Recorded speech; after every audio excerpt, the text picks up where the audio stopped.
Bonjour à tous, bienvenue pour cette nouvelle vidéo. Unboxing de figurines au 1/32e de la période antique. C'est de la marque Hatt. C'est la référence 9120. Et on va parler ici de l'infanterie légère carthaginoise d'Hannibal.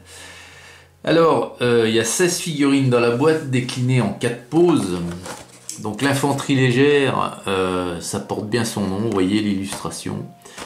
Donc une arme, alors une épée ou une lance, un bouclier, une tunique, c'est terminé. Donc ils étaient vraiment très peu protégés, ces guerriers-là. Par contre, ils avaient certainement possibilité de se mouvoir, de se déplacer très très rapidement. Et d'être plutôt peut-être plus une force d'escarmouche, de lancer quelques raids comme ça afin d'agacer l'armée ennemie, hein, avant que l'infanterie lourde fasse le travail vraiment d'attaque frontale. Alors, c'est une boîte qui date de 99 et donc à l'intérieur on a 4 figurines différentes. Vous voyez l'illustration ici. On a donc 2 guerriers numides, hein, les numides donc étaient des mercenaires, enfin des mercenaires. Ils étaient inclus dans le royaume de Carthage. C'était une colonie en quelque sorte. Et donc ils fournissaient des hommes à l'armée carthaginoise. Et puis là on a de véritables Carthaginois. Donc voilà, les Numides étaient armés de lances courtes, enfin de lances, boucliers ronds, et les Carthaginois, ils avaient donc leur bouclier, voilà, une forme ovaloïde avec des épées. Ça fait penser un petit peu à l'infanterie espagnole, qui était également issue des provinces d'Espagne, mais du royaume de Carthage, donc qui était dans l'armée d'Hannibal. Donc voilà pour la boîte. Donc on va regarder un petit peu en détail les 4 figurines. Alors, on va commencer par les Numides. Alors les Numides, je ne sais pas si c'est une volonté ou si c'est un fait avéré.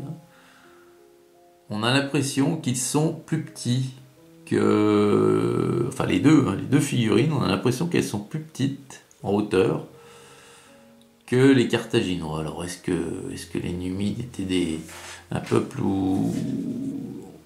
de petite taille? Je sais pas.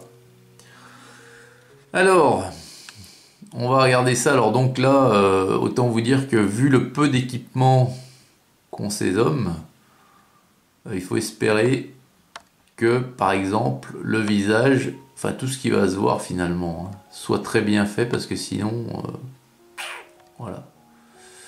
Alors le visage ici m'a l'air plutôt pas mal. Voilà. Donc on distingue bien, il est barbu, les cheveux frisés, bouclés, le bouc, le visage et les traits du visage sont bien dessinés. Bon, on a encore la ligne de moulage qui passe en travers. Et au niveau des muscles aussi, c'est plutôt pas mal. C'est bien dessiné, bien gravé. Regardez les mollets là, sont plutôt bien musclés également. Alors il a le bras qui est quasiment plus gros que la cuisse, hein, mais bon.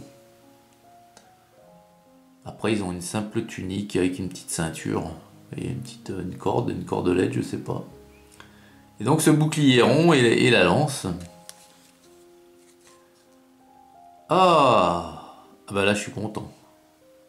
Depuis le temps que je le demande, vous voyez qu'on a...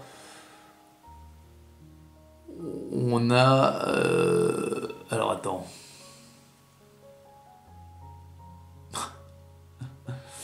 Alors on a... je rigole parce que on a les lanières, mais morphologiquement parlant, c'est pas possible comme il tient son bouclier. Regardez, il a le bras retourné à l'envers, quoi. Il a le pouce en bas alors que son pouce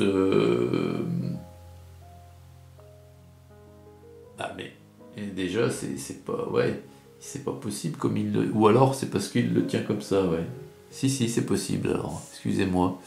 Il le tient en ayant le bras torsionné, quoi. C'est pas la manière la plus facile de tenir un bouclier, mais bon. Et puis donc, on voit qu'il est en... qui court, hein, tout simplement. Donc, ouais, le premier est plutôt réussi. Le second... Alors là, il va falloir détendre, là. Le second, alors voilà, bah lui, voilà, il tient bien son bouclier. Il est plutôt à l'arrêt sur ses appuis. Et le visage est toujours aussi bien réussi. Le bouclier, la main, tout va bien. C'est bien comme ça. Le même équipement, hein. Bouclier rond, tunique. Voilà, le bouclier complètement vierge, hein, aucun dessin dessus. Aucun... Donc là, il y a pareil, il y a de quoi se faire plaisir pour faire la peinture du bouclier. Alors le deuxième, eh ben, pareil, réussi. Et ils sont pieds nus, hein, j'ai oublié de vous le dire. Ils sont pieds nus. Alors, le premier carthaginois. Donc il y a un petit peu des bavurages au niveau du casque. Bon là, vous avez vu sur le numide, il y a un picot enlevé. Mais il n'y a pas trop encore, il y en a un petit peu, mais pas trop de résidus. Alors on va hop, dézoomer un peu. Alors lui, il court avec sa lance qu'il est prêt à lancer. Il y a également, vous voyez, au milieu du bouclier à l'intérieur, je sais pas si c'est une lanière ou peut-être plutôt un morceau dur, enfin de bois qui est en travers, puis avec peut-être une lanière de cuir au milieu pour la prise en main, mais ça a l'air plus rigide qu'une lanière de cuir. Alors il a voilà la lance, il a la tunique hein, seulement. Bon, il a des sandales lui. Le bouclier, alors il y a juste un renfort au milieu. Il a une épée par contre dans le fourreau, chose que n'ont pas les numides. Et on va regarder le visage de plus près si on arrive à faire une mise au point, ce qui n'est pas gagné du tout. Alors attends. Voilà. Alors le visage. Le visage, il y a la ligne de moulage qui passe au travers. Alors, les traits sont là, mais sont pas très marqués, je veux dire. C'est pas très prononcé. Hein. Au contraire de ce qu'on a pu voir sur les astatis hein, que je vous avais présenté, puis montré deux également que j'avais mis en couleur. Le visage était très marqué, bien marqué. La peinture speed paint faisait beaucoup ressortir les traits parce que c'était bien marqué en profondeur. Là, c'est léger. Bon. Mais il est quand même pas mal. Et le second, il est ici. Donc lui, il a l'épée sortie. Alors attends. Tout à l'heure, je vous ai dit qu'il avait un... Attendez. Ah oui. Non, pardon. Voilà. Donc lui, il a l'épée sortie, donc il n'a pas de lance. Il est en train de crier. Qu'est-ce qu'il crie? On ne sait pas.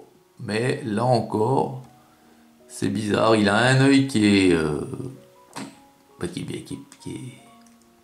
vachement marqué, puis l'autre, il est plutôt en surface. Ouais. C'est vraiment bizarre, ouais. Donc là, pardon, on n'a pas la ligne de moulage, mais on a ce trou là. C'est ballot ça. On a ce trou à la place de l'œil. Donc le bouclier est un peu plus travaillé, il y a un renfort. L'équipement est le même, tunique, sandales. Donc il a une bandoulière avec son fourreau d'épée, voilà. Le casque, c'est le même que son collègue, c'est un petit casque pointu. Voilà, donc c'est très sommaire l'équipement, très sommaire. Ça fait penser clairement à l'équipement des Astati romains qui était aussi très sobre, très sommaire. Bon, ils sont plutôt pas mal, hein, ils sont plutôt pas mal.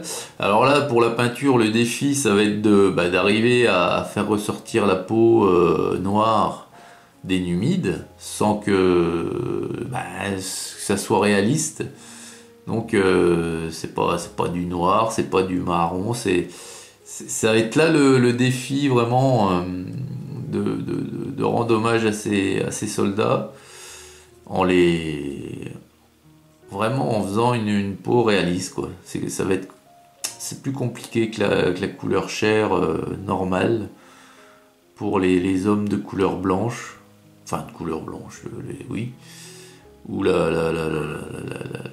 teinte est déjà vous apposez la teinte, il n'y a rien à rajouter. Tandis que là, il va certainement falloir faire quelques éclaircissements. Enfin, on verra bien. Donc voilà, ouais, ils sont plutôt pas mal. Et moi, je trouve que c'est une référence à cette échelle. Voilà, on avance avec hâte, on en est à 99. C'est une des belles références, moi je dis, de chez Hâte. Voilà. Dites-moi ce que vous en pensez, vous, dans la section commentaires. Et puis, on verra surtout au moment de la peinture ce que ça donne. Voilà, écoutez, excellente journée à toutes et à tous. Et à très vite pour une prochaine vidéo. Salut!